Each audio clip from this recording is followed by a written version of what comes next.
Oh, he's shaking. Is he afraid? Or is it guilt? Hello there, great person, and welcome back to Let's Watch Some Monster. Today we're at episode 11. It's called something like Children's Home, like the place where you put children into when they don't have parents or when the parents are too terrible. So we will see what this is about. There is a short description on the Netflix screen. I will not read it. We will just enjoy the moment, and don't forget to like and subscribe. Let's just go and have some experiences with this show, which is awesome. It's really, really freaking awesome. Let's go. Doch ich frag mich, wer wir sind.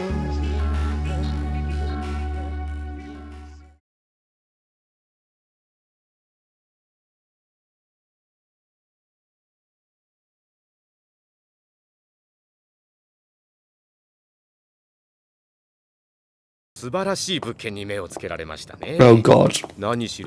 Why do they all look so sleazy? Like, look at this dude, he's so sleazy. 20 minutes by car from the center of Berlin.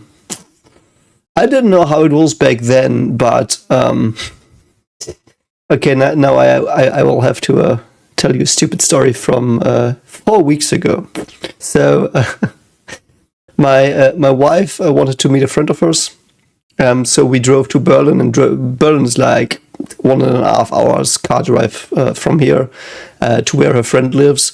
But she put in the wrong address, and by that is like she put it in the street, but it was there twice in Berlin. So we just we drove completely into the Berlin city center, like right next to the government buildings, like this dome building, perhaps.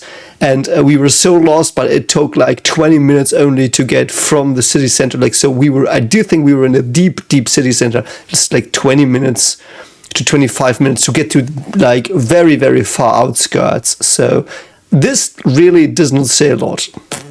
I don't know if he's talking about times where there's a lot of traffic. Yeah, perhaps. But my experience with cars in Berlin is because we are there like now and then now, because also my wife's family lives there, all of them.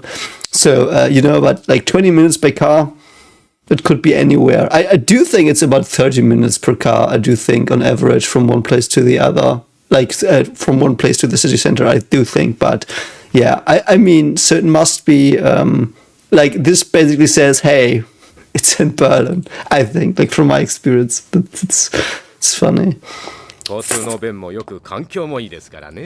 Yeah, okay, so let's go into some history. So we are in the former East Berlin side.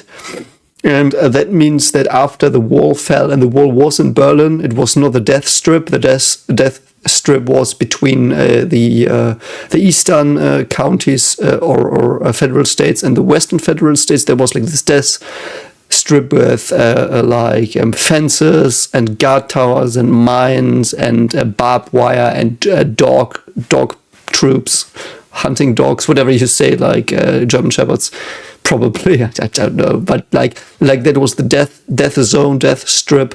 It was in the middle of Germany, like it basically parted it. And in Berlin there was a wall. It's not the same. When I was a child, I confused those two a lot because it were like borders, so to speak, or fence-like structures or whatever you say. But yeah, so in Berlin there was a wall which parted the Berlin, and I talked about it before. Russia took the eastern part of Germany and the eastern part of Berlin, and the western part was from the other three occupiers that did finish World War II.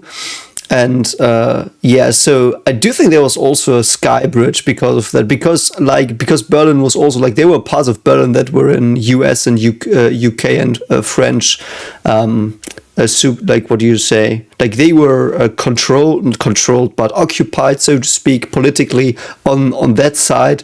But their other political influence was like on the other side of the country, so to speak, the other half. So they were in deep enemy territory when the UdSSR and all this communist uprising with Stalin and after that the others, when that became a thing, they were, I think, once cut off. Let me actually look up when the Sky Bridge was. Yeah, very interesting. So the Sky Bridge, as it's called, so they took planes from the west and they flew over the Russian territory, so to speak, and into Berlin, and they threw down like food and stuff. And yeah, that was in 1949. So I thought it was like in the 50s or 60s, but so it was even earlier. So yeah, anyway, so the Berlin Wall was in fact until 1989 it was there, and after that it fell, and there are many famous, I think, pictures and videos, and I do think Scorpions' Wind of Change is heavily linked to that song, I think, and also something from, what's his name? Doesn't matter. Anyway, let's just continue this one. So Tenma wants to live in Berlin. Oh, yeah. I'm sorry. I also wanted, I didn't even say what I wanted to say just now. What I wanted to say is you can see it in the buildings, I think. You can see in the buildings how they are built, where west and where east are. Because Eastern buildings in part are very, because they are from this economy, like plan economy, like the communists had this. Like communism is also, I do think, an economical idea as well in parts, but like they had this planned economy or whatever it's called, where every building is the same and everything is the same, because then it's easy to do, and everyone has the same, and everyone has the same ugly building, which was the result. But yeah, I do think so. That's interesting. Like this building here in the background, which is an Eastern building, I do think it's not that good. Like it's I do think it's a fancy building by Eastern standards, I think, but yeah. 貿易局顧問だったリーベルト氏の元の住まいだと思うんですが。 So yeah, man, this dude looks so fishy.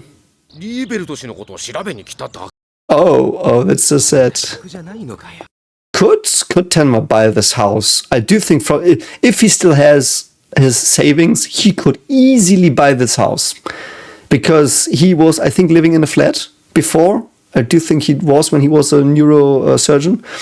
And he would have a lot of money saved, because he was living pretty low level, low status, so to speak. Like, I don't know how to express this, but I do think you get the idea. So he should have a lot of saved stuff. So he probably just could buy every building he wanted here. Like not the really big ones, but this doesn't look that big. This is like average. Really? 10年前に亡命した役人のことなんか知らないよ。 Oh yeah, I don't know about this person. I'm gonna specifically tell you. I don't know. Yeah, of course he knows. I mean, that's the gist, but 双子の兄弟を引き取ったはずなんです。 yeah, the twins. このうちの地主さんは紹介してもらえます。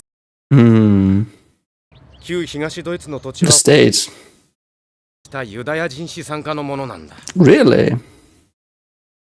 What did you say? The Western or the Eastern? 東の政府は外国や Okay. 土地を借りてたわけ。ここの Okay. So that's what he means. I was confused a bit, but yeah. So I don't know the specifics, unfortunately. I know many Jewish people did escape, in fact, and many were helped by Germans as well. Some of the people that weren't in the group think. So they went away, and I do think what they owned was taken from the painter people, which is my euphemism for the the painter people, like, you know what I mean. And I do think they got it back when they could trace it back, and they were like, I do think, obviously, so this is obviously what happened, but I will just still tell you, because like you will be like, yeah, obviously that's how it happened. As far as I know, with limited knowledge in part, but it makes sense, is that many Jewish people did flee, and they didn't come back.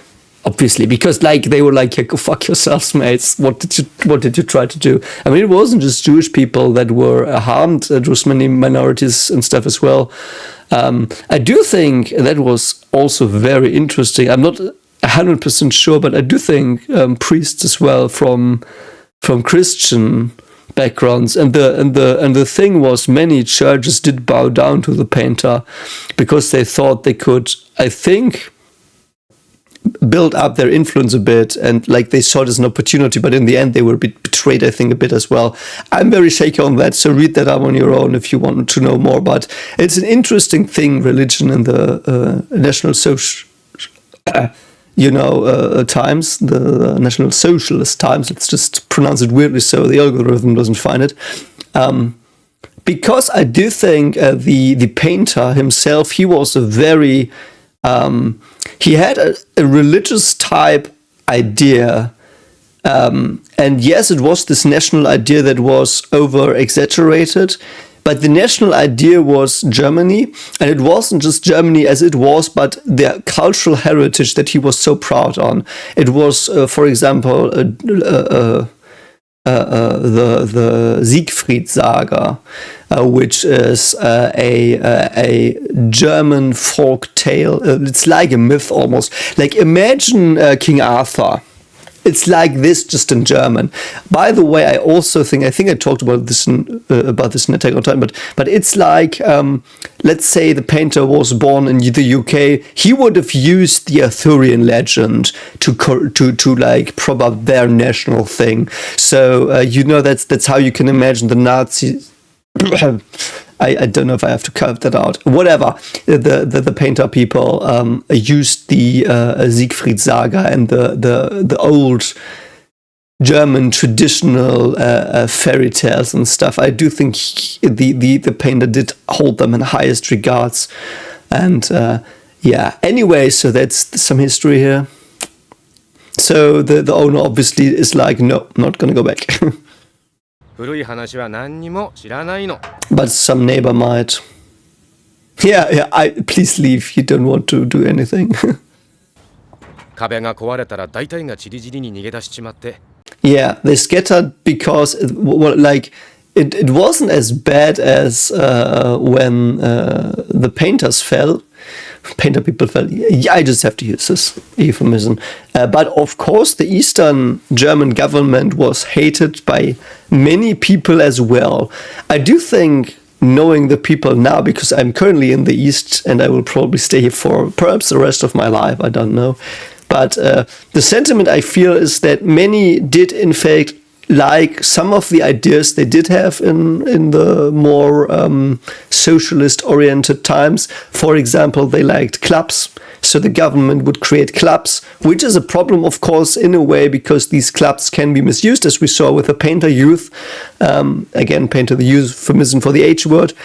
And that's the problem, but they liked it because the children were taken care of if they could not afford it, or if they were working, like if both parents were working, their children were taken care of by the state, and they were taken care of but by the state. That's the problem. So but the governmental people who did lead the Stasi, which is the Staatssicherheit, which is the state security, translated into English, they were that was an organization that did spy on people, that did incentivize telling on your friends when they spoke against the government or your own family, and that's why the people in general, I do think, had a very high disliking of that government. So the governmental officials had to piss off, because otherwise they might have been lynched.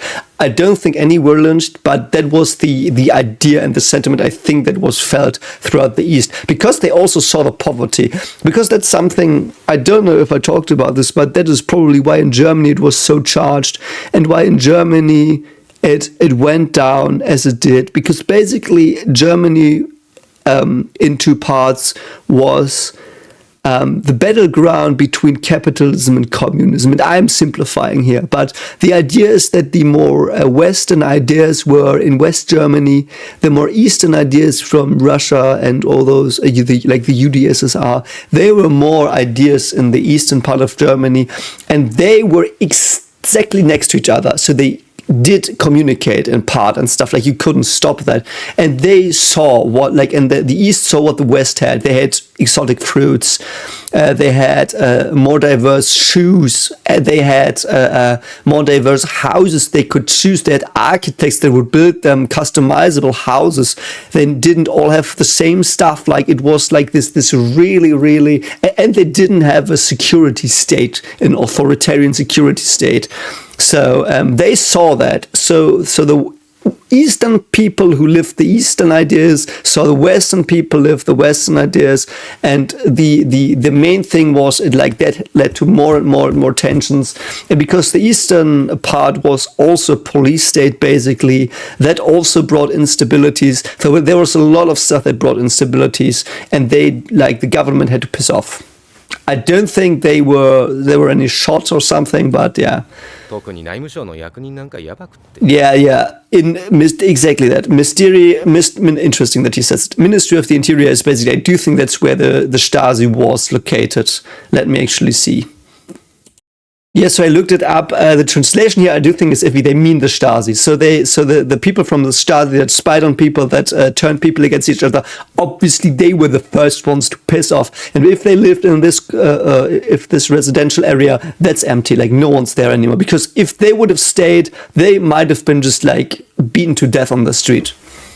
Like, potentially. I don't know how bad this... Like, you know what? I will also look that up, how many people were, like, lynched from people. Okay, so they were not directly in danger of dying, but they were in danger of being tried and put to prison, basically for life. So that's the thing. So there were people hating on them really, really hard, but they would have just, like, reported them to the authorities, funnily, so they would have gotten the taste of their own medicine. So yeah. I think it's okay that I looked some stuff up, because I think I just want to give you the real, yeah. Oh, so there is someone. Oh, interesting. Interesting. He says, okay, that's weird. Like, I do think why Germany fell, I would have to ask someone. Like, I know it fell through Gorbachev's actions, for example, and stuff, who was, I do think, Russian, whatever. I'm very sorry, I'm not that good in politics. So I do think people realized it would collapse. Like, East Germany would not, like, that wouldn't work. So yeah, I do think it just happened faster than people expected. So yeah. So why did he defect? See, free country, that's it. The like, this American idea in here of the West, or I don't know, UK idea, whatever. Yeah. So do you remember the creepy twin? The one? Oh, wow, yeah. You might wonder why the fuck would he remember twins, but I don't know if you're from a rural like area, because this area in Berlin is one of the rural areas. So in Berlin there are many high-rise buildings and big blocks and stuff, but there are a few places where there's like a village inside the city where there are one-person homes, like these here. So these people are living similarly in parts to the countryside in their neighborhood, so to speak. So they do have neighboring houses that only house one family each. So they would remember that, I think. So I do think that's very realistic. If you're asking, how would he remember some random twins 10 years ago of someone 10 houses down? But no, he would remember. They might have even had street festivals and stuff. Sometimes they did have that, if the state allowed it. They were cute kids, really? Really? That's what they were? I don't think so. So we go to an orphanage. Yeah, orphanage. It's not a child's home, it's an orphanage. That's the term. 511. That's many orphanages. It is Kinderheim 511. I don't know. So let's do it in Johan. It was Kinderheim 511. Yeah, it was a bad Johan, I'm sorry. But yeah, Kinderheim, so child home 511. I don't know. Kinderheim. Kinderheim. Oh, there was a bakery. There was a bakery. It said bakery. And there's one of those, man, I love these. We still do have, like, they are still in Berlin. If you go to Berlin, oh, there's a goldsmith here in the background. Goldschmied, a goldsmith. Really, really nice background, attention to detail. Yeah, the BVG, I do think this is basically the Public Transport Association in Berlin. And you do have these cards. Like, there are newer ones nowadays.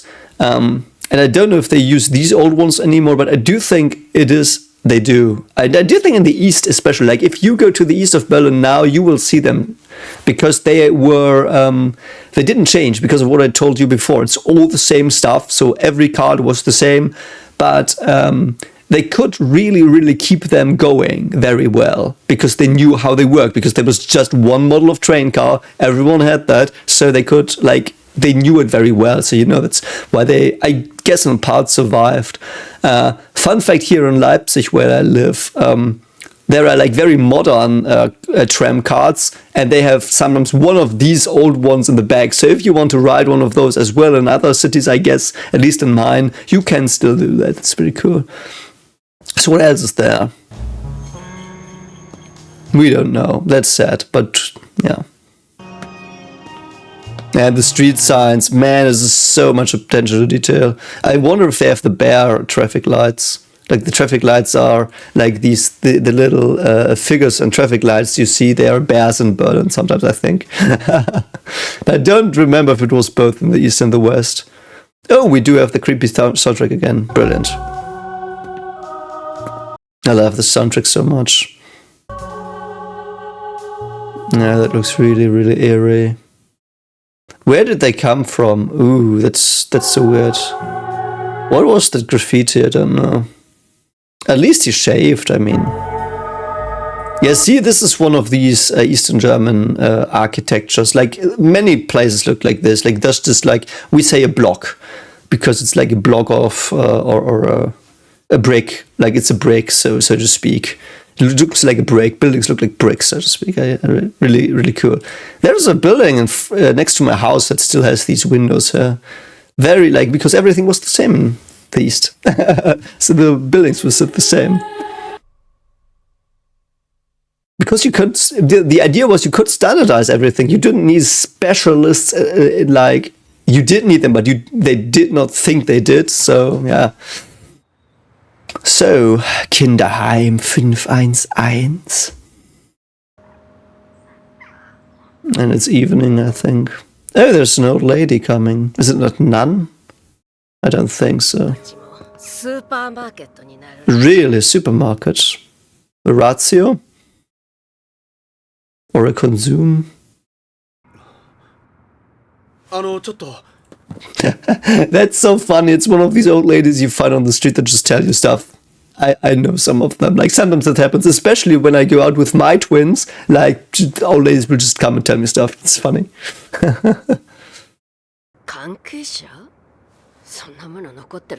Really, no one left. Why? Is it like standardized education stuff and standardized punishment? Hartmann, okay. Okay, Hartmann means hard man. I did have a student once, she was called Hartmann with... What a good paper on black holes. That was cool. I like that the light flickers, very derelict. Would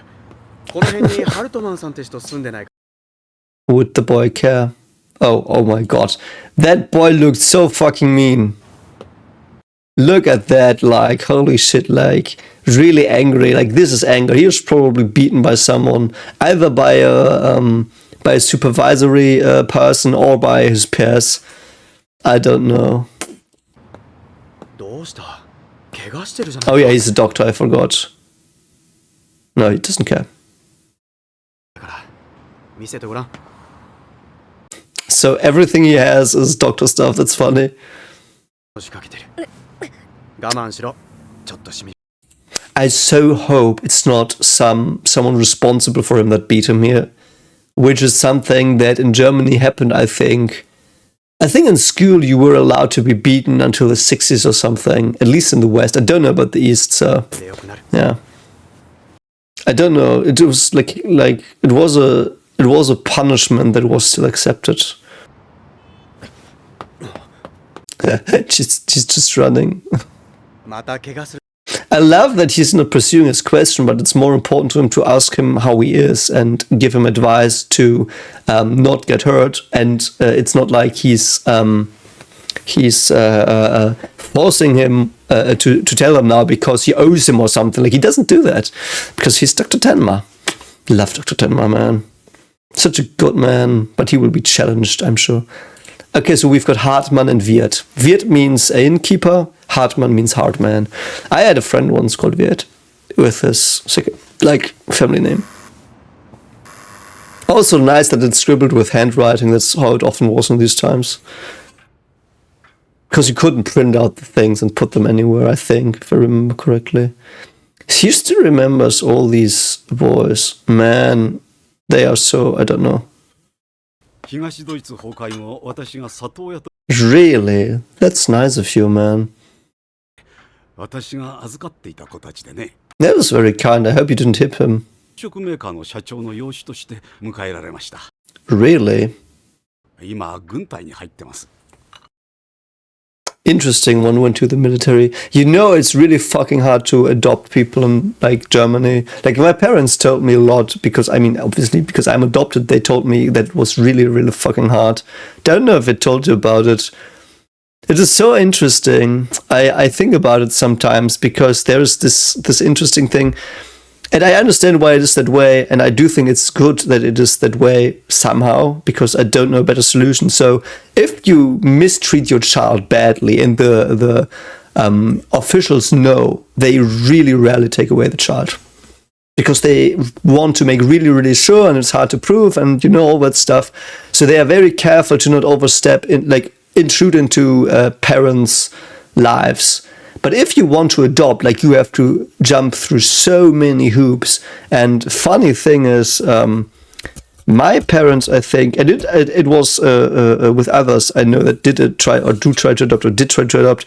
It was like, if the house they do have has a garden, there's a good chance that you will, like, it's a lot better chance that you can adopt a child, because many mothers that give their children away for one reason or another do want their child to grow up not in one of these brick buildings I told you, or in the city, but on the countryside, or where they can play in, like, with nature a bit.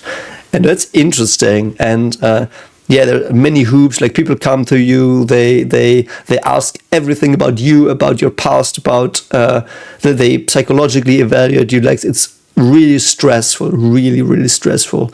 My mom told me that she always baked the person that came cake when they were vetted. And every time the person came, was like, oh, it's gonna be cake again. That's good. But yeah, that was really, really cool to hear about. Yeah, it's hard. Like, adopting is hard. So if there are children, I do think they are probably gonna get adopted quickly. Yeah. Oh, it's the boy he fixed, I guess. Yeah.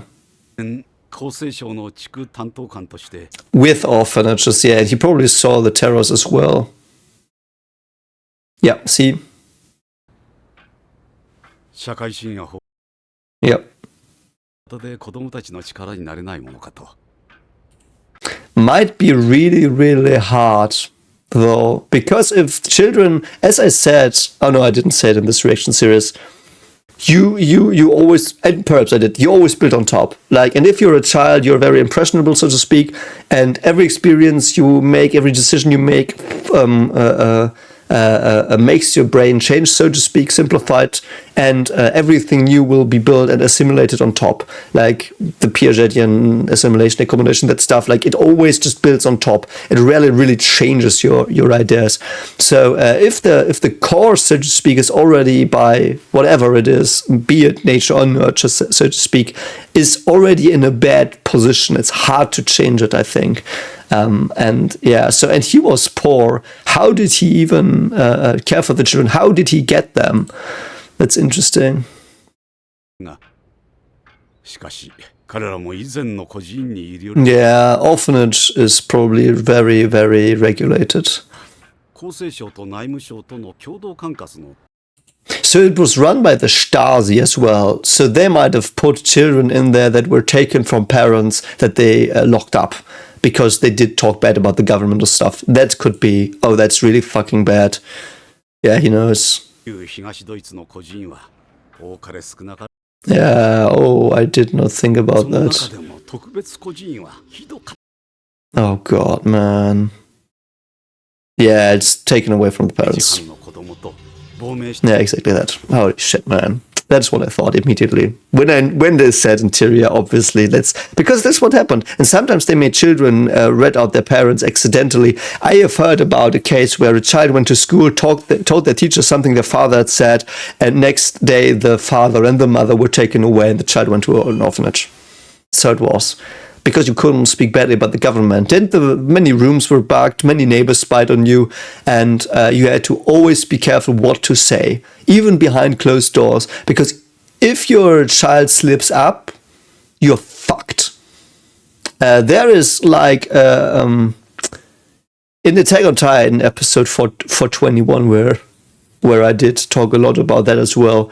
You can see one of those things, even though in the Attack on Titan settings. What happens in that episode to Grisha's parents? No, not Grisha's parents. Yeah, Grisha's parents. Grisha's parents. No, Zeke's parents. Like Grisha and his and what is his name? Anna. Anna, yeah. I think. Anyway, that like what happens there is exactly what happened in Eastern Germany all the time. I think there was an Oscar nominated or Oscar movie like The Lives of the Others or something, which you should watch that if you want to find out more about this. 子供たちの集まりだったんです And the very important stuff is accused. You didn't need anything. You just needed that's because that's what happens often in socialism and communist countries, as far as we know from I've talked to people that were in the East here, so they said that, but I also know from for example, if you read Archipel Gulag from Solzhenitsyn, he also says that but it's very consistent. The problem with a state wanting to protect itself is that you can use that to frame people.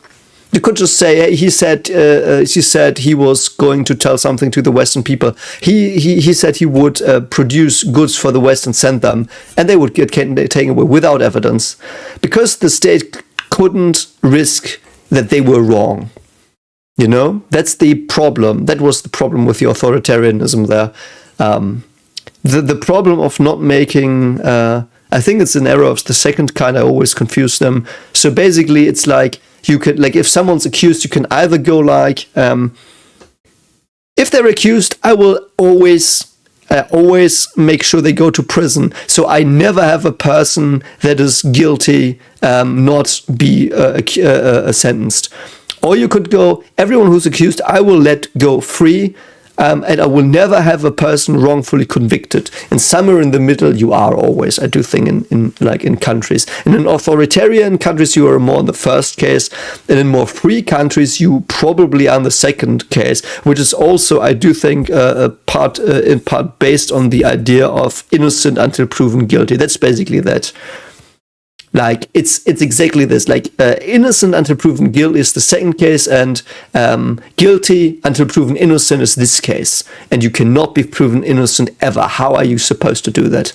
And that's that's a very dangerous idea that destabilized the country a lot as well. Because you could just assassinate, so to speak, politically all your opponents by saying they conspired or something, and you just sent them in.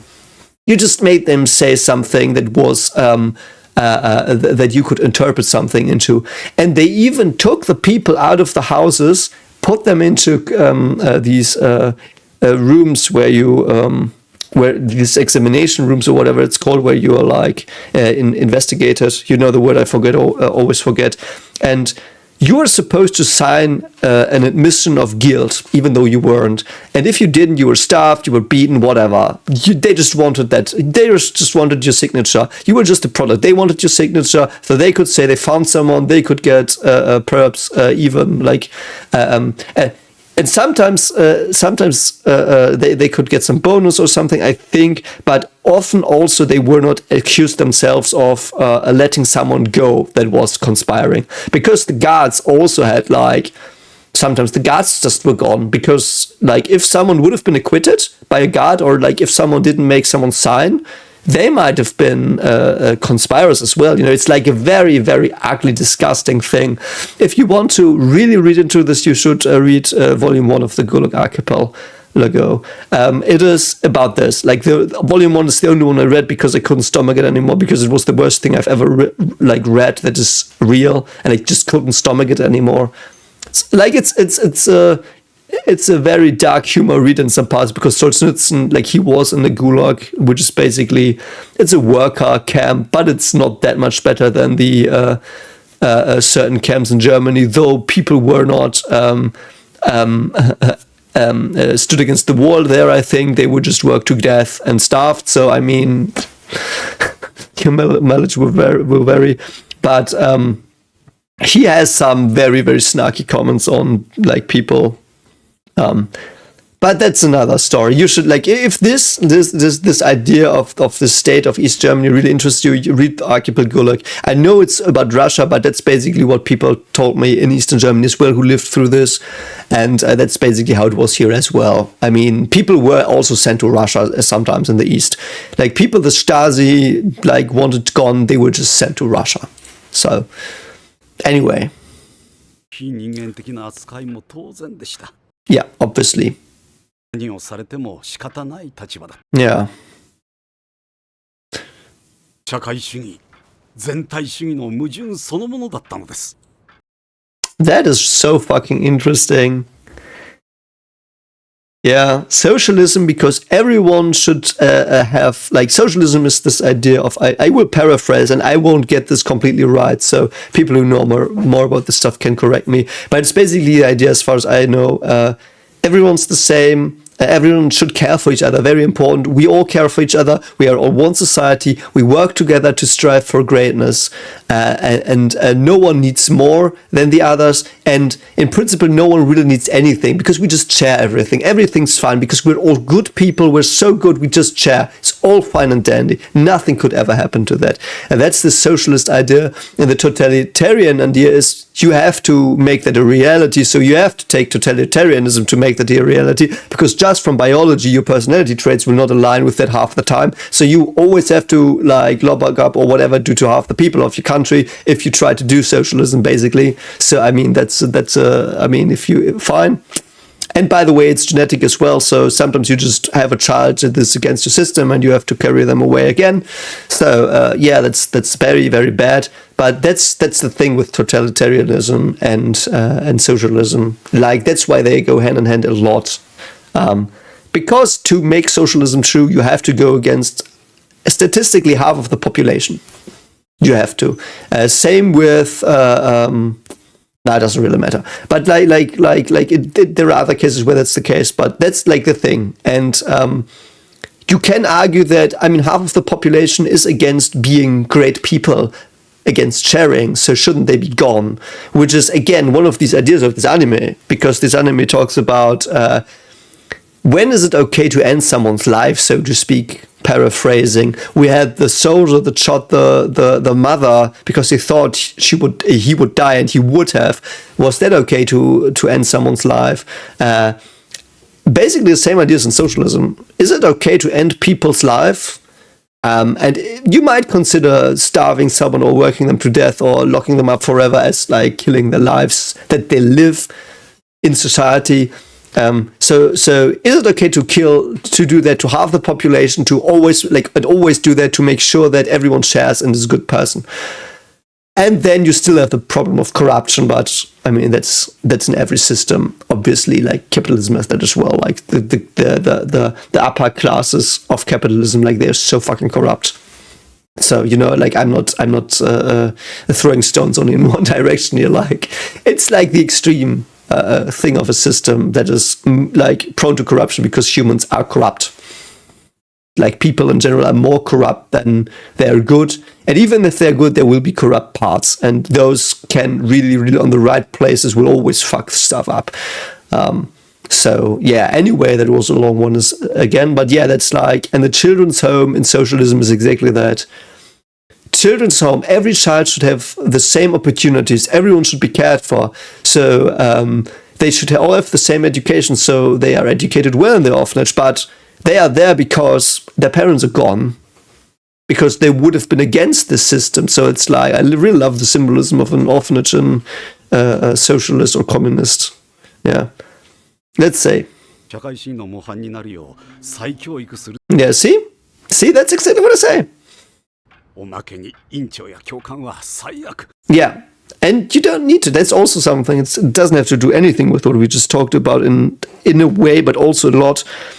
When a government says something, they just say it in most cases. I rarely see, and that is probably because I just don't know how it works, to be completely fair. Like, I don't know how it exactly works behind closed doors or walls, but in Germany, we currently have this phrase going around, copy-paste sentiment, because we do have several unfortunate events, let's say, currently in Germany, and whatever causes them, the thing is, our politicians, every time something very terrible happens in Germany, like an attack or something, they will drive there and say the same stuff over and over. We will change something. This is so sad. We are so sad. We're deeply shocked.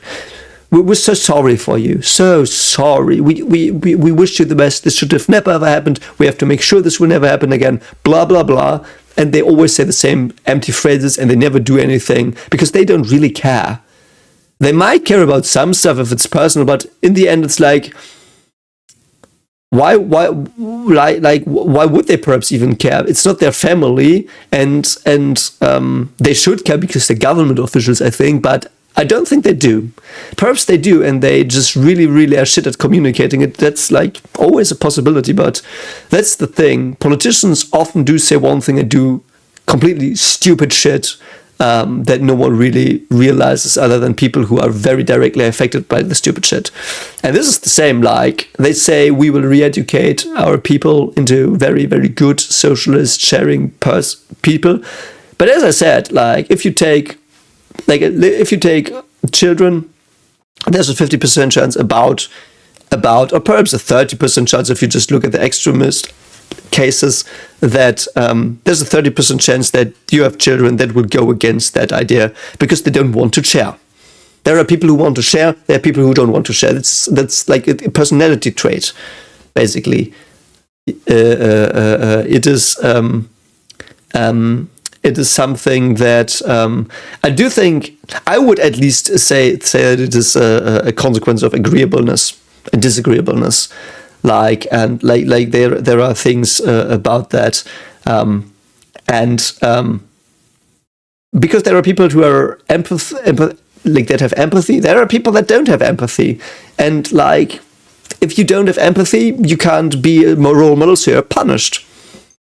If you don't ascribe to the values presented, if you question them, you're punished. If you behave that you want to own something, or if there's something that you create, you will be punished. You know, it's like that. So the educators will make sure that they are really punished, because I don't think in psychology they really, I think cognitivism was around in these times with the pigeons, where you just train them like dogs. Not behavior, not Pavlov. It was a bit more refined. It was like a step up, but that's basically what you were. Like you hit them and they don't do it again. Like, yeah, see, they just take you away. Yeah, it makes you wonder. Yeah.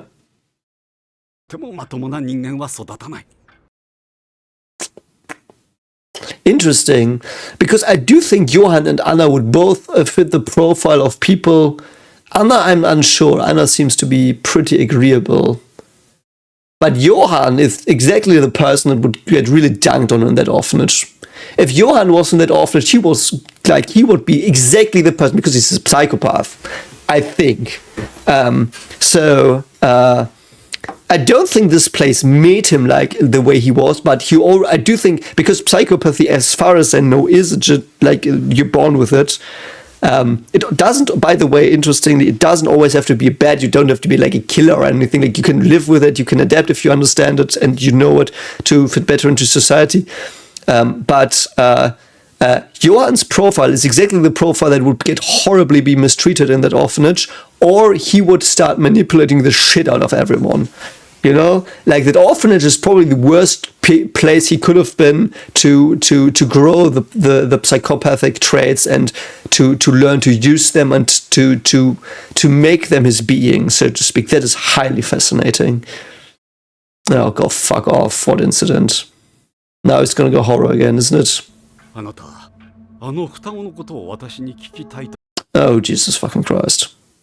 What did he do? What did they do to them? Oh my God! Yes. Yeah.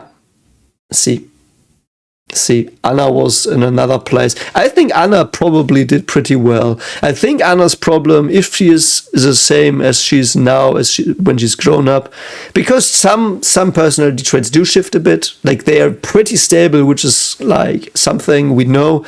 But during puberty, especially, they can change a bit. So she might have changed, but because she's creative and she's clever and she's problem solving and stuff. So if she was clever about it, she could have gotten along with everyone.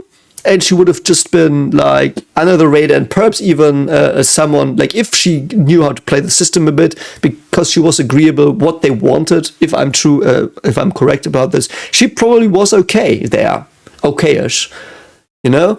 And Johan probably was really fucked. But let's see. Perhaps I'm really completely wrong, and Johan was someone who manipulated a lot. A lot about Johan. Okay. Interesting. Oh fuck, he's shaking. Is he afraid? Or is it guilt? Top secret? Oh no! Yeah, Psycho. He said something about Psycho. Perhaps that's something I misheard. A gag order, holy shit, why? But the past can influence the present. But, oh my God. Did Johan do something, or was something done to him? Wow, he looks so dead. Oh my God! Okay, yeah, that's exactly what I thought. He probably was he was not okay with what they did. Yeah, that's what I thought. And he could lead a revolution because he could manipulate people. So it's like both of the things I said, but different. It's different. I thought he would do either or, but he basically was like, he probably got horribly treated, or not because he could get around it, but he could rile people up. Holy fuck. Led a revolution. What did he do? Oh, there he is, yeah. Hi, Dieter. Again, one of these normal names. Yeah, where are your manners? Yeah, probably not do it in front of the child. Yeah. Because the child also looks a bit damaged emotionally, I think. So let's see what that child's story is. Oh, he likes him, obviously. Let's see what they eat. Very good. Let's see what they eat. Dieter doesn't talk a lot. So they've got Brötchen. Tasty. Oh no, he does the freelance journalist thing. Bob from the Investigators always did that. Interesting.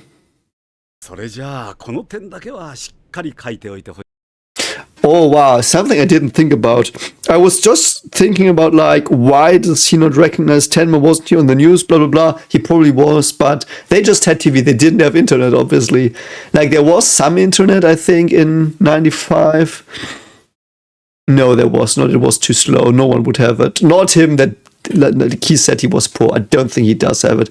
So if he didn't read the newspaper, he doesn't even know Tenma's search for. And even if he did, like, how would you remember someone you see in the newspaper with a bad photo or something? 成長はすべて育てる大人にかかっている。 Yes, I do think also the peers, the adults and the peers, and also the nutrition. Nutrition is probably one of the most influential things on a child, as far as I understand. Like, I'm more about development to psychology of like the youth times. And primary school a bit as well, but like these more like younger, I'm not that versed in. But as far as I know, good nutrition can make you, for example, cleverer. Like, it can raise IQ. It's one of the only things we know that raises IQ. Yeah, that's really cool. So and he's eating a brötchen and they're drinking milk. Probably milk with honey. Sometimes that's a very, very nice thing. 方向へ導かなければならない。 That is true as well. It's the nature versus nurture stuff. But if you're on a psychopath, you can do whatever the fuck you want. He will just, like, I do think it, as I said, there are psychopaths who can control it and are normal parts of society. And it just sometimes comes through. I do think most managers have psychopathic tendencies if you test them. I don't remember if that was managers or CEOs or something. Because you have to be really ruthless and detached sometimes to make it that far, I think, but I don't remember that well. But yeah, so he is thinking nurture will do everything. I do think Tenma does agree a bit, perhaps, I'm unsure. But yeah, that's why he acts that way. Like, he will just be a good person to them and they will grow up good, which is not necessarily true. It's not. In some cases it is, in some it isn't, because, as I said, nature-nurture 50-50. Influence-wise. And sometimes it's more, like, obviously that's the average. Like, sometimes it's 80-20. Like, depends on circumstances. But, like, the average is 50-50. I don't know what the deviation is, though, so... I'm so sorry I talked too much today. It's only then the children can realize their wonderful dreams realize. Is it realize or make them real? The wonderful dreams for the first time. So let's see what he says about the dreams. Okay, so it's basically dreaming, like being creative and creating the path for yourself or planning ahead. What do you want to do? And that's also against, and I think I talked about it a bit in episode 1, but it's against the East German system of, like, the socialist system they had, or this a communist. It was socialist. It like you know what, like, in that direction of idea it was, and that meant everyone was selected for jobs. You couldn't choose your job. I think there was some leeway, like you could choose between A or B, but you couldn't choose C if you wanted to. Let's say they would have assigned me to be a butcher or a baker. I couldn't have been a farmer. You know, that's the thing. So that's really interesting. So he does think that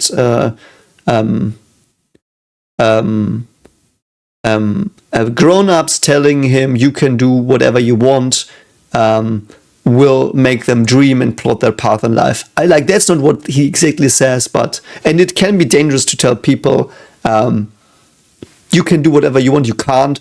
People can't do whatever they want. Within reason, though, like, if you add that and are very careful about it, I do think in general that is a good sentiment. You can choose and be realistic. Like, that's it. Like you could do whatever you want, just be a bit realistic. I do think that's the good advice and like a rule of thumb. So he wants to play soccer. Very, very, very. Oh, he just wants to have one. He could make one, or he could steal one. That's interesting. And soccer is the most popular sport in Germany. Like. There's nothing that comes close to soccer in Germany. Like, it is mental. So. he could buy him one, but would that be okay? He might work for it, then he might learn something. It's interesting. 話が話だけに中断。 Perhaps he just got hurt playing soccer. I don't know. また伺います。明日にでも連絡します。 That's nice of you. What's gonna be with the boy? Man, something's about this boy. I'm so anxious about the boy. Oh, good God, man. What's he gonna do now? He's gonna hit him. Oh, go. Oh, God. Oh, God. He's hitting him. I knew it. Yeah. I knew it was. Like, that was my inkling. Why, though? Jesus fucking Christ. No. That's also why he did distrust Tenma, because he was a grown-up, and grown-up people hate you if you misbehave. So his idea of a grown-up is something you shouldn't probably be like, or you should be like that, like one or two, and both are bad in this case because he hits him. But I do think, and I'm not saying he's correct, obviously, but I'm just gonna explain the view of Herr Hartmann, Mr. Hartmann. So he still thinks if I punish him, he will behave. Because he does criticize the orphanage leaders, I think, and perhaps he was lying. That might be, but it might also be that he thinks he's doing it correctly, and that's why he can do it. The others, they were doing it incorrectly. It was because of the prisoners. It was like not just because hitting children is wrong. It was they did it for the wrong reasons. That's what I currently get from it. But we will see if he lied. Yes, because he also didn't... Okay, no. He didn't want Dieter to hear about the revolution. Because... Possibility A, I think, is because he wanted to protect him. Possibility B, he doesn't want him to get wrong ideas that he might rebel against him. Those are my two possibilities. So let's see. What's he gonna see? Oh, he's gonna buy him one. I thought so. He can just buy him one. Same way he bought the cuckoo clock for that one thief. I did have one of those. It was an old one. Yeah, it was the model. Was this from a World Cup? World Cup 94? I did have that ball. It wasn't the recent World Cup. Yeah, I do think. I will look it up and then I will tell you a story if this is the World Cup soccer, but otherwise. Yes, it is indeed. This is the soccer ball from 1994 World Cup. I did have that, but I did so I will tell you a story. You're lucky. So it was in, I do think, 98 when I wanted to have my first soccer ball, and everyone had the newest soccer ball, but I don't know if my father couldn't afford the new one, or I do think it was just, I do think, because we were not that rich, let's say it like that. Like, we weren't poor, but we selected what we bought, just what we needed. So, but my parents wanted to buy me a soccer ball, obviously, because I wanted one. I mean, and they were like, yeah, it's sports. So that's a good reason to buy a child something and to gift it to the child. They were always very thoughtful of what to buy and what might, because they thought a lot about that, but they were like, yeah, I mean, a soccer ball, that's cool. He can have one, he will play a bit, get into sports. I hated soccer as fuck. I hate soccer so much, playing it, I can't. I'm so fucking bad at soccer. I'm so good at swimming and bouldering. I'm very good at karate, but I'm so fucking bad at soccer and running. Holy shit. It's like two different sport personalities I have. Anyway, so my father bought me this one because this was cheaper, because it was from the World Cup before. So I did get this one. So this is from leftovers from the World Cup the previous year, because this is 1995, isn't it? Interesting, man. This brings back memories. Man, I loved that ball. I kicked it against the wall so many times. Yeah, there it is. Oh my god, he's gonna come back and Dieter is fucking hurt. Oh my fucking... Oh no! No, okay, fuck off. Oh, God. Hartmann-san! Oh, fuck. I was afraid of this. Good fucking God. Tenma-san. Oh, no. Oh, fuck. Fuck, man. 椅子の上 He fell on plain ground, you fucking ass! I mean, that's what they always say. Holy shit, man. Is he playing this, or does he realize he went too far? Sometimes they realize that. Because it's a traditional German way of raising children. Sometimes you can hit them, but sometimes you go too far. Because he's so old, like he grew up in the 60s or something, where it was a lot more common. So he's just an old timer. Yeah, whatever. Tenma will know it's not from that, I hope. ハルトマンさん、Call an ambulance, holy shit, man. データ見せてごらん。 Oh my god. Yeah, he knows it's hits. なんなんだこのたくさんの傷。 Holy fuck, man. ここが痛むのかい。 Did he break his ribs? Holy shit. 左 Man, he hit that boy to God knows where. But that's how, like, it is really fucked. That's how it was, and that's terrible. Though not in this time. In the 90s it wasn't like that anymore. But they were leftovers from before. If like you had an older father that was like from the 60s or something, or 50s. Yeah, that's how it sometimes went. And we had some of these fathers in the village, and we were afraid of them.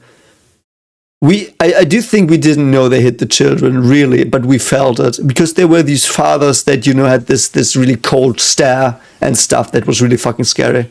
Don't know if it was, like, in other countries, was it the same? Like, if you're from another country, did you have that as well? I don't know. 椅子から落ちただけでどうやってこんな怪我。 Oh, come on, fuck off. We know it's not from that. だからもう大丈 Oh my god, man. しかしこの傷は一体。 Yeah, ask him. 夫 Yeah. だからもうお引き取りを。 Interesting. Because he also wants the information. He wants the information from him. Can he antagonize him here? Yes. Like, obviously he can just like smack him in the fucking face and like kick him into the stomach or whatever. I don't know, he wouldn't do that because he's like a very peaceful man, but holy shit, I want to hit that person. それよりあなたその傷の際 Yeah. Yeah, so what? いや Why? You can say, yeah, I was a doctor because I was a journalist, no problem. どこかで聞いたこと Oh がある no, he did use his real name. That's pretty dumb. あの人殺しで手配中の I mean, fine. So aren't you afraid he will murder you for hitting a child, mate? Like, why are you so calm?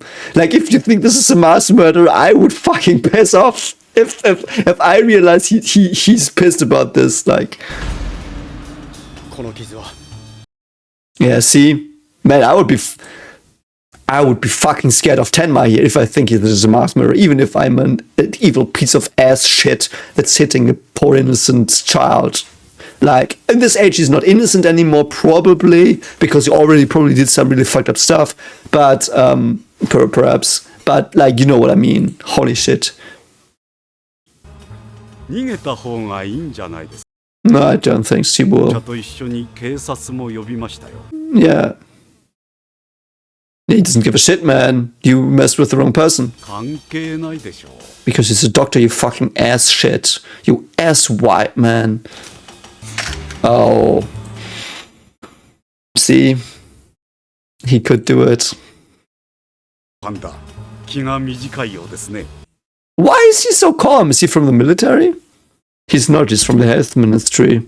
Why is he so calm? He must have some stress resistance. From his information, this is a mass murderer pointing a gun at him, being like, oh, shut the fuck up. And he's like, for Tenma levels, he's really agitated here. あなたがやったんですね。 Is it okay to kill him because he hurts the child? It's like, we don't know what else he did. He might have done the other things, like that the files do. So, やった何 あなたは wow, the way he protects him, yeah. What an asshole. What's な he? あディータ I don't think he can talk. Man, he's just taking him どう away. するつもりだこの子を病 Yeah. 人の次は誘拐か I so want to hit him in the face. Oh man, what an asshole. That's so interesting. He has this completely warped worldview. It's so interesting. Like the lies he told himself did create this world where he's always right. That's so interesting because that's how he is. He's gone. He's mentally gone, I think, in that he thinks he's always right and all he does is good. That's what a person acts like. 動くな。そんなことをしてもすぐに捕まるぞ。 But he still needs the Johan information about the rebellion. Fuck, man. That's evil to write in. Oh my god. Yeah, obviously he is. But they didn't before. Holy shit, man. Obviously he did. Oh, yeah. I do think he treats them because he does think he's doing the right thing by punishing him to make him fall in line because he's a damaged good, perhaps. Yeah, because you learn fear by being hit. You learn to fear. If you learn to fear everything, you learn to fear the fist, you learn to fear the foot, learn to fear the stairs, because everything can be used to hurt you, obviously. Really well written, but yeah, at least he's trying to push through. Hartmann さんがそう言ったのか。世界は真っ暗だ。What the fuck, man? This is asinine. そんなことはない。No. 世界が真っ暗だなんて大嘘だ。Yep. It's a lie he tells. 本当だ。あ、忘れてた。Oh, he gets him the soccer. Man. Oh my god. Oh my god. What the fuck, man? I love Tenma so much. It's perhaps the first good thing that has ever happened to that poor boy. Oh my god, man. Ooh. It's... Oh, that's so good. Sometimes it's just the little small good things. ませんこんな時間に無理言って。 And he's so fucking nice. そこをなんとか。 So had to wipe away some sweat and tears. So yeah. とても大きな事故があって。Oh, car accident. Oh no. 喋れるでしょ。まず治療が先です。 Interesting. Yeah, the police is there. Oh, now they do have the correct uniforms. They're a bit too washed out. They're a bit more light green. But this is the one I remember. Interesting. Yeah. あの子のことよろしく。 I like that he tells the nurse as well. 絶対に引き渡さないでください。お願いします。 Interesting as well. I would have told her straight up, this boy was abused by the legal guardian. Be careful. And she's a nurse. I don't know, my mom, when she worked, was a nurse. And many people I know around my area, their moms were nurses. And they were all very caring for children, obviously, and they did it to care for the people. And so I do hope he's, like, this hospital is probably a good bet. If they have this information here, I hope it's gonna be alright. いえ、まだ大渋滞です。 I mean, they wouldn't recognize him. I don't think so. I mean, they would recognize him if his photo is faxed to all places and hung up on the police stations. Then they might, but...まずはディータの身の振り方だが。 Oh, wow. 私はついていけないし。 Interesting. He immediately switches away from his quest again to help the people. Because that's so cool. Because this is what it tells me. It tells me helping people around me is still more important than to get Johan.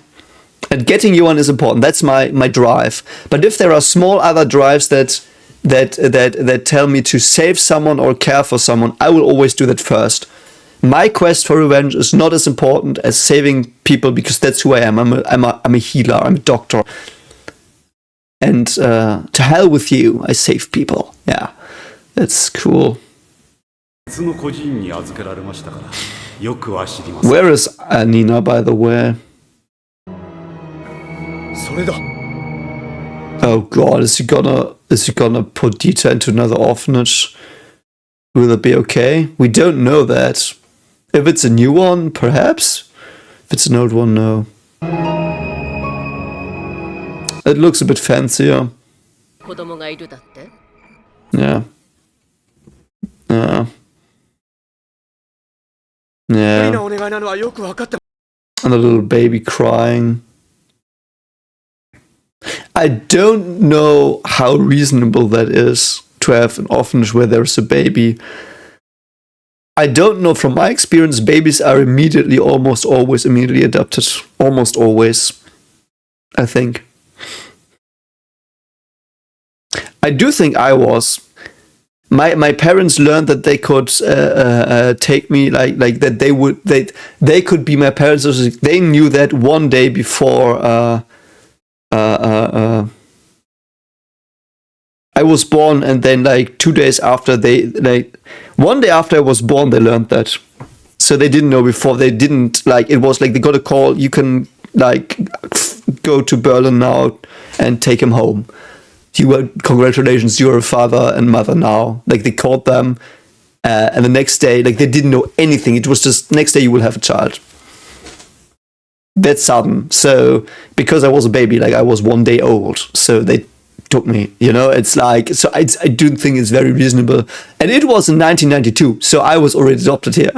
So I don't think that it's very like reasonable to have a child here. But it's probably only to like a very short time the child will be here. その子が幼児虐待を受けているのは分か Yeah, but what are you doing? Okay. Why though? 気軽に子供を引き受けるわけにはいかないね Shouldn't you remember him? I don't know. Perhaps you remember him from something. リーベルトがお世話になっていた個人では Oh, interesting. Yep, he does know her. やはりアンナはここにいたんですね Interesting. いいねアンナは今どうしてる元気 Yeah, see, that's what I said. Anna got along with them because that's her personality. She's agreeable. She got along. Perfect. Like, she never made any trouble. She always fell in line. And if she was in a way like too creative or something where they didn't like it, she understood that she should shut the fuck up because she's intelligent as fuck. Interesting. Love this reaction. This tells me that what I thought was probably right. Oh. そうかい幸せになった I mean, is she still attending? Didn't she like leave because her parents were fucking killed? I don't know. See, I knew. リベルトさんに引き取られるまでは知っているんだけど、双子の男の Yeah, I knew that.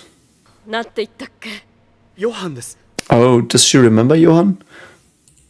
I love this. She's really. I do think she was this rash because obviously there's a man coming telling her stuff and she shouldn't believe him here first. Like, because I do think this is weird. Like, she should investigate and she shouldn't be like, no, the boy wasn't abused, but like with a grain of salt, but like this was weird. But the moment he mentioned Anna, she was like, okay, you know her. You probably came here because she told you, perhaps, I'm spinning a bit my own thoughts, or what do you say, like a bit headcanon here. But she probably is like, yeah, you know, if you know Anna and you smile when you say her name, and you say like these things here, you're probably like not a bad person, at least, you know, because she can probably read him a bit. So, Johan, let's fucking go. 別の孤児院に入れられてかわいそうだっ Yeah, た本当に二人っきりだった but what was before? Perhaps she can tell him something. 女性あたりで保護されて Oh, they came from the Czech. Yeah, so they came from Czechoslovakia, which is like the Czech Republic, I think, and I don't know what they're called in English. The Czech country and the Slovakian country. They're two countries now, but they were one before they split apart. So they were called Czechoslovakia before. And nowadays they're called Czech Republic, I think, and Slovakia. You know, so yeah. Trembling with the cold, walking hand in hand. Yeah, so Johan really treasures her.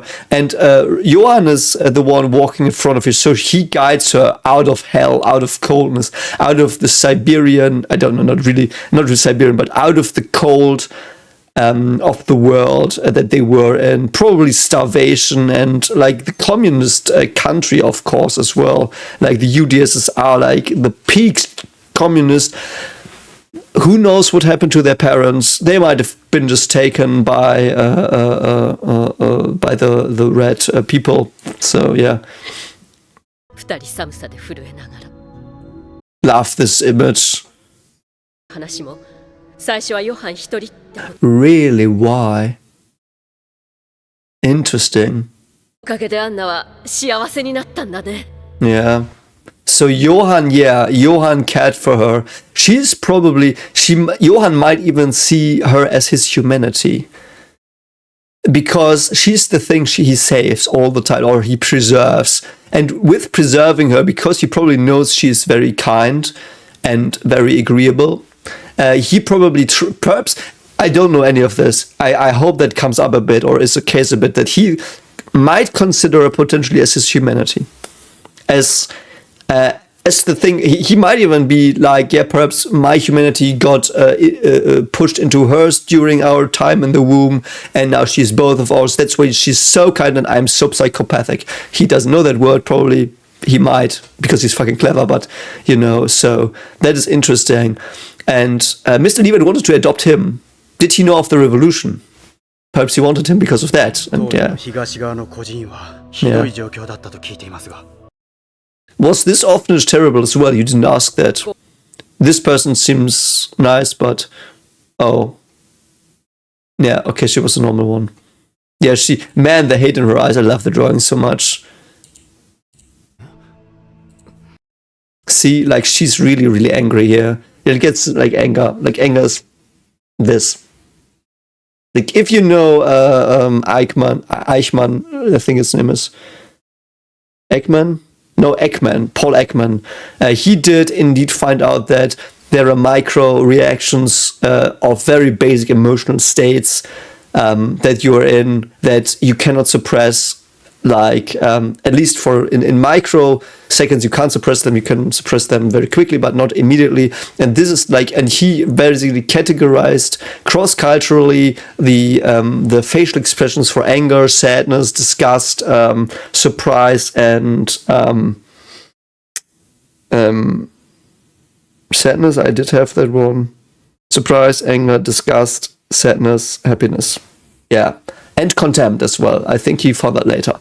Contempt, by the way, is if someone has an asymmetrical facial expression like this or this, you know? If someone does that very quickly, there is something they are very contemptuous about. It might not be you. It might be something you're talking about, the topic you're currently talking about. But that is, I now told you something that I wish I wouldn't know because I see it all the time, and I always am like, are you so, like, is it against me or what I say or what we're talking about? Because we might talk about something we both hate, and then it's normal, but, you know, it's like, bad to know, but yeah, now you know it, you're welcome. So, horrible orphanage. Horrible orphanage. So we do have a little girl. What's she doing?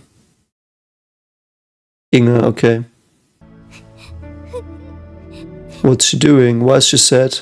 Oh. Fuck, man. Also interesting, and this is very...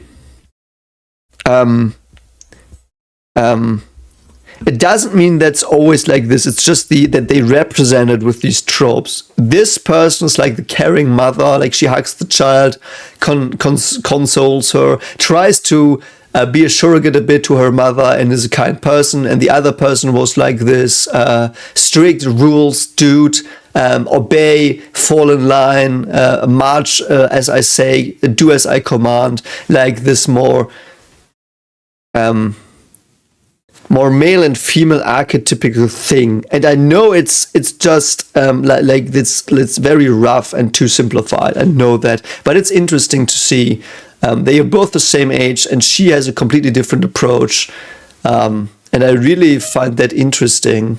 So Inge is very scared here, probably traumatized because her mother's gone, and because we are now in 1995, it's been 3 years since the wall fell down. It might either be a nightmare from before, or it might be she just lost her mother in a normal way, and now Inge, now this person cares for Inge.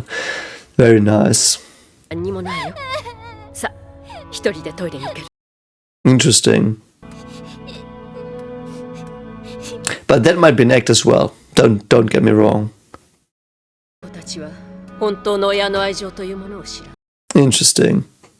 成長していくには愛情しかないのよ。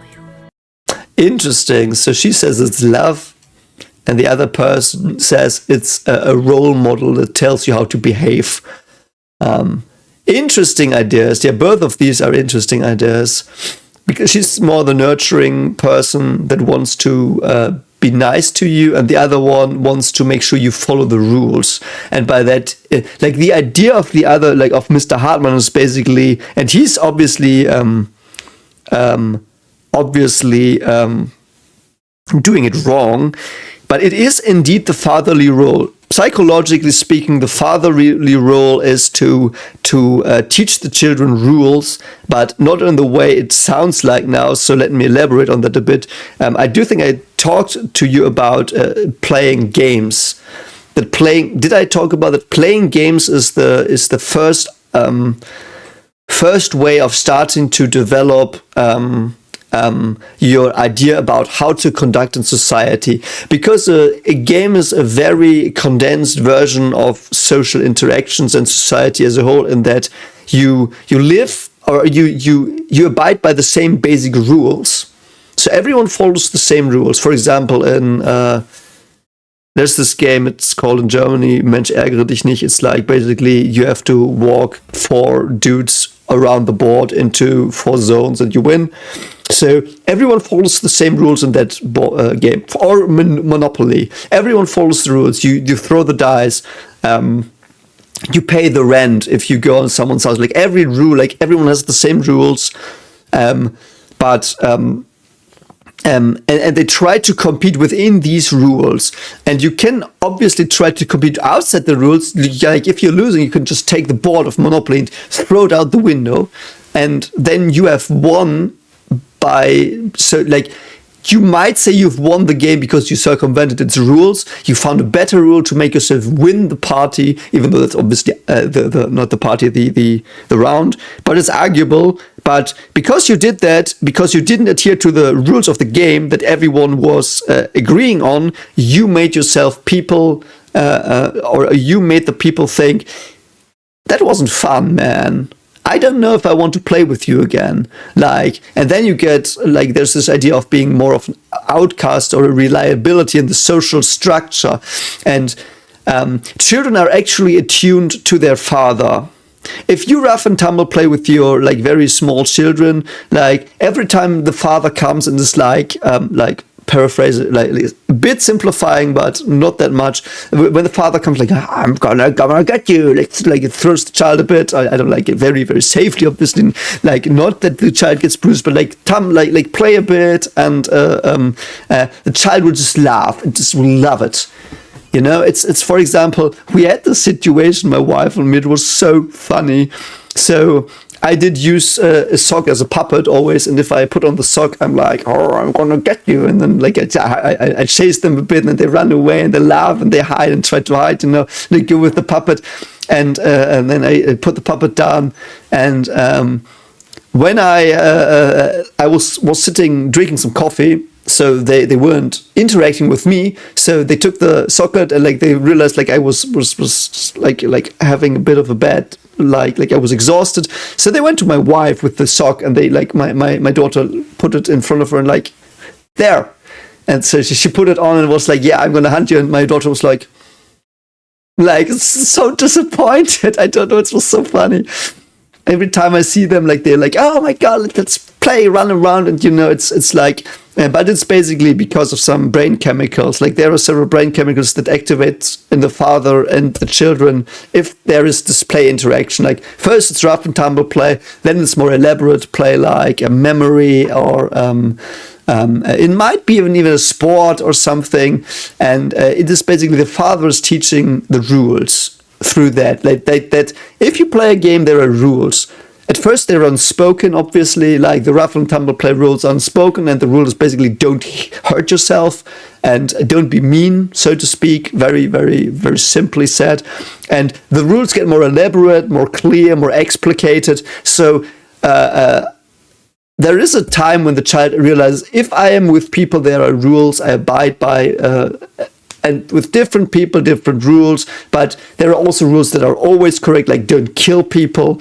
And that is what you learn from the father primarily. Like, obviously, you learn both from both, also depending on the personality. So this is really rough, again, very rough, but that's how that works. And the mother is the one that like cares for you, nurtures for you, where you find the protection. When there's something scary, like for example, if I chase my children with the sock puppet, they run to my wife and hug her and like want protection, but they laugh because it's the game. It's like I run away from the monster, and the rule is if I'm with mom, I'm safe. She will care for me, you know, and these two characters here encapsulate that perfectly. That's what I wanted to say. It probably wasn't the intent. I just like talked for like half an hour about this. That I find it so well crafted in this scene, the way these characters are, and she can be. This can go wrong. Both can go wrong. The father can go wrong, exactly like Mr. Hartmann did when the father starts. Teaching the rules through punishment, through fear. You will start to fear the world because the world has rules. You don't know what the rules are, perhaps even you don't understand them.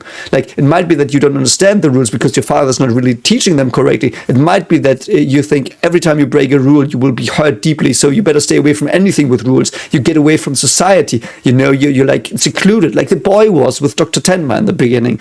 Or if you're the mother and you're too nurturing, you think, every time something is wrong, someone will fix it for me. I will not fix it for myself. Like, if it's just this motherly or this motherly thing too much, it's like every time I do something wrong, my mother will come and help me. I can always go to her for protection. I don't have to really be on my own.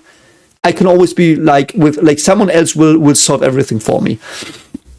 And that is basically the problem of that. So both these roles have something very important and very, very, very detrimental potentially. And you know, that's like that's how it is. So that's basically how raising children works. In like, not like there's a lot more, obviously I could tell you a lot more, it would probably come up, but this is how fathers and mothers influence children in the most low resolution way. Like, so please, I hope you understand that these things have to be taken with nuances. There are exceptions to the rule, and there are things both people can potentially do. But some of the stuff, as I said, with the father and playing with the children, that's brain chemicals reacting to each other that the male body, brain, whatever, produces, and the child then reacts to. I don't think it's dopamine. I don't know if it's dopamine. It's one of these rewarding things, stimuli. You can read that up, probably. Anyway, so that was a long tangent, but that's how the children stuff works. That's why I love this, yeah. Oh, so we're in the West. Interesting. So it's also the theme of, hey, the Western world and capitalism. It's very I reach here potentially, but that's cozy. Everyone listens to each other. We are friendly. Though this is also a socialism idea a bit, the nurturing mother, you know, because it's the care thing. We all care for each other. If you don't care for each other, you are bad and evil and you should be excluded from society. The idea I talked earlier about with the Stasi and stuff and the authoritarianism. But yes, in the West, the nurturing mother, it's like, we protect you, it's all right. And in the East, there it's the strict rules and they will get you because it's authoritarianism. Also an interesting idea. Okay, perhaps they were also in these. So, I mean, that doesn't apply what I just said, but it's still an idea they might want to try to sell. I don't know, perhaps it's nothing. They want to make it a nice place of care and protection. And the government, again, is this father idea of we make the rules and you follow them. And if you don't follow them, we punish you. It's the same thing, but on a societal level. That's why the government sometimes is the fatherly figure, so to speak. So it's but you understand why, right? Like, because it's the same on some level. The father, the government gives you the rules to play by, and if you don't play by them, it doesn't want to play with you anymore, but putting you to prison. Or if it's a bad father, it will just punish you and fucking tear you down. You know, so very interesting. So what's she gonna tell me now? Yeah, we know. Also interesting, health and interior. Health, again, a nurturing aspect, and interior, again, this strict idea. Yeah. Ah, brilliant. So they even experimented on people. That's I don't know how often that happened. I just know in the Painter People Times experiments happened with children and people in certain camps. But yeah, if it's like interesting, and oh my god, I got a mail. Anyway, I will just put off the mail problem, sorry. So what I wanted to say is we now have the idea again of experiment and research. Something he got away from. He chose being a doctor, saving people, over being a doctor and a researcher in medicine. He chose that he deemed that path less worthy for him than being a savior, so to speak, of people. And here the people that worked, they did the exact opposite of him. Someone who does experiments on children or patients does put research over saving people. You know, that's like people working in this place are the antithesis to Dr. Tenma. Very fascinating stuff. So in the end, Johan was a product of the antithesis of Dr. Tenma in a way, in some part because he was influenced by that. Probably, we will probably see that. Like, obviously, the psychopathy cannot be like created. It is, I think it's there or not. It was just more or less developed, and this place probably developed it more. So in part, they caused Johan to be at least to this extreme potentially. I don't know yet, and all of this is just my ideas currently, obviously. But so the ideas. But now Dr. Tenma's saving also created Johan. So he was created by both the savior aspect of Dr. Tenma and the antithesis of this research aspect before. So that is also interesting. So he was basically created by nature and by nurture here, but in the positive way of nurture and the negative one. You know, the negative one is being the research. Is it the negative way of nurture? Even perhaps I'm too tired. I'm sorry. No, it's not really the negative way of nurture. It's more the negative aspect of the health system. So experimentalization is the negative aspect. To cure more people, it's okay if that some are left on the roadside to experiment on, and the others, I will save everyone. That's basically the conundrum, by the way, of Maya versus Johan as well, that we had in episode 1. So indeed, that's where Johan both comes from.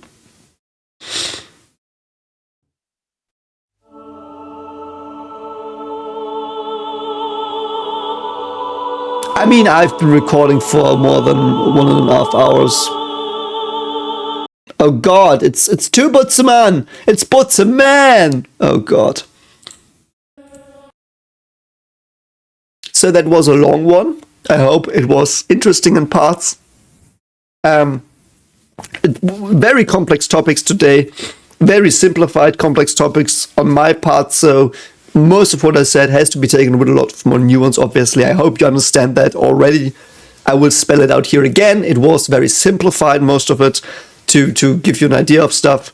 And you can now pursue those thoughts on your own and tell me or think about where I was wrong or where you agree, and you can build your own ideas.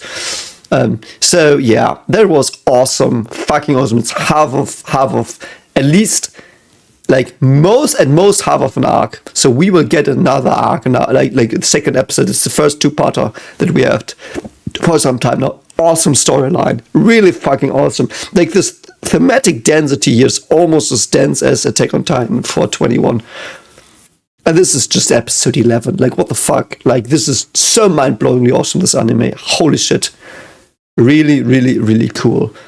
So, But I will call it quits for today because my brain is starting to smoke and turn into ashes because I've thought too much and it's almost 2 a.m. God damn you, 2 a.m. It strikes again, so I cannot watch the next one today, and I will probably take 1 or 2 days to get some resources back to give you more thoughts that are not stupid random nonsense next time. I don't think I did that today, but in the end I felt I was getting tired, so I hope it was okay. Anyway, if you like this and are still here after 1.5 hours or something, don't forget to like and subscribe, share it, and thank you so much for watching and listening to this idiot ramble. And with idiot, I mean person who doesn't know everything, not a stupid person.